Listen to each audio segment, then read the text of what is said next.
संजय राऊत नेहमी आरोप करत असतात. कधी तथ्य वाटलं का तुम्हाला त्याच्यात काय? ते जाऊ दे पुढे. कधी तुम्हाला काय तथ्य वाटलं का त्याच्यात? निधी मिळत नाही असं सुद्धा मुद्दा उपस्थित केला होता. मात्र ज्यावेळेला महाविकास आघाडीमध्ये असताना ज्यावेळेला पक्ष फुटला, ज्यावेळेला बंड केली, त्यावेळेला सुद्धा निधी मिळत नसल्याचा मुद्दा होता.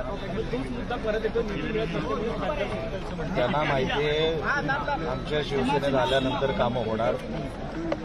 सगळ्यांची कामं त्यांनी बघितलेलीच होताना. सीमा पाटील त्यांनी अनुभव घेतला असेल, त्यांचे ओळखीचे असतील, संपर्कात असतील आणि जिथे कामं होतात तिथे येणं काही साहजिकच आहे. सत्तेमध्ये गेल्यानंतर कामं होतात असं त्यांचं म्हणणं आहे. तर सत्तेत यावं लागलेलं आहे त्यांना, म्हणजे विरोधी बाकावरच्या लोकांची कामं होणारच नाही का? त्यांच्या मतदारसंघात कामं होणारच नाही का? बघा, लक्षात घ्या, शिंदे सेनेमध्ये मान सन्मानाचा विषय पण असतो.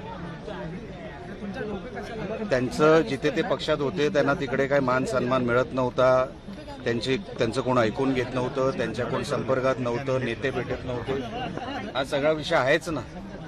आता ती चीड निर्माण होणार. अच्छा, इथे शिंदे साहेब 24 तास अवेलेबल आहेत, सगळ्यांना भेटतात, सगळ्यांना न्याय मिळतो.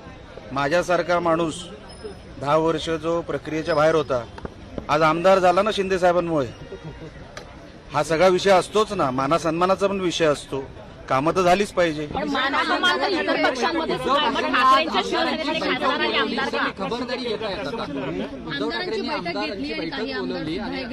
सन्माननीय उद्धव साहेबांनी ही खबरदारी फार अगोदर घ्यायला पाहिजे होती.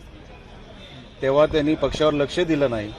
आता सगळं पायाखालची जमीन निसटून गेल्यानंतर आता कसली खबरदारी घेत आहे?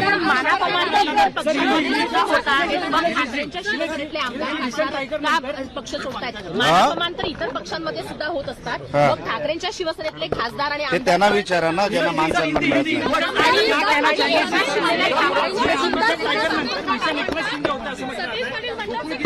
एवढं सोपं नाही.